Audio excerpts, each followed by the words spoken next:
By some estimates, Americans will spend $3 billion on fresh flowers this Mother's Day. Conor Knighton shares a flower alternative some might consider a cut above. For the past few weeks, this team of florists in Holt, Michigan has been prepping for Mother's Day. Selecting stems, bunching bouquets, boxing orders, and yet everyone seems surprisingly relaxed. I'm not stressed about Mother's Day. I think that's the best part about being a paper florist.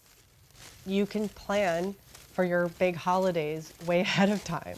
Hey, Lisa. Hey. That's right. All these flowers are artificial. These are so pretty. I love them. I know. Liz Carter is the founder of Unwilted, a company that sells paper arrangements, with flowers designed by Carter and crafted overseas. She previously worked as a traditional florist. I had definitely thought I was done with flowers, fresh flowers. I was exhausted. And I was looking on social media and I stumbled across crepe paper flowers and just fell in love, and I tumbled down the rabbit hole. There's nothing new about paper flowers. Some of the earliest surviving examples are from 7th century China. In the early 20th century, making flowers was a family affair. Impoverished residents of New York City tenements would enlist their children to help assemble them. There are folded Japanese origami lotus flowers and fluffy Mexican festive bouquets.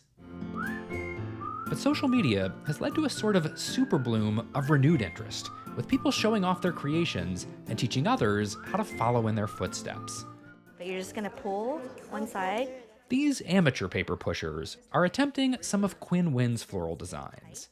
Start where the gap is, and then just build it across. And look how pretty that is. I didn't realize I was an artist until I started doing paper flowers, and it just fell into this really beautiful world of meeting other people that love making paper flowers. And it's just opened my eye to like, oh, you can actually do this as a living. Known online as Pink and Posy, Nguyen has managed to craft a career out of paper by taking on everything from corporate commissions Hello, hello. Welcome back to co-hosting more than 150 episodes of a Paper Talk podcast. This one is probably my most difficult flower to make. This is a double peony. How much trial and error is involved in this? So much trial and error. I think that's the fun part of this. As being a creative, as an artist, you're like, what can I do with this flat piece of paper and make something really amazing with it? While flowers can be made with everything from tissue paper to cardstock, pliable European crepe paper tends to give the most realistic results. This is the Italian one. This is the 90 gram. Oh, wow. And keep stretching it. And keep stretching That's it. kind of a magic trick. Yeah, huh? Working at home in Kirkland, Washington, Nguyen takes pains to make her flowers as realistic as possible. You want to rub it into the paper. Hand painting details, obsessing over every petal. Until I touched this, I had no idea that one of these is real and one of these is fake. And honestly, looking at here, I've kind of forgotten which is which. I'm so happy to hear that. That's the best compliment anyone can give me. Artist Ann Wood, known on Instagram as Woodlucker, models her hyper-realistic flowers after the ones in her garden. The ones in her hand are made of paper.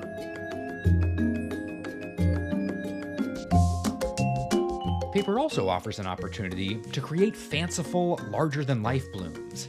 Artist Tiffany Turner's giant art pieces show in high-end galleries and sell for tens of thousands of dollars. And yet, there can still be a stigma that paper is cheap or tacky.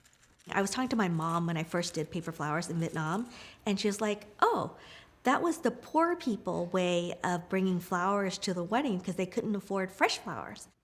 Today, paper flowers can often be more expensive than the genuine article. Good. Which makes sense when you consider all the time involved in making one. The process is the point.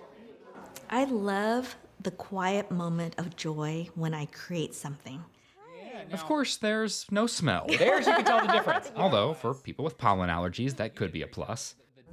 Oh, for bees, it is very confusing. But the biggest selling point for faux flowers is the longevity. As Liz Carter points out, paper persists long after the holiday has passed. Coming from the world of fresh flowers, I was always so disappointed when the flowers would die or wilt. It's such a shame to let such beautiful things be so fleeting.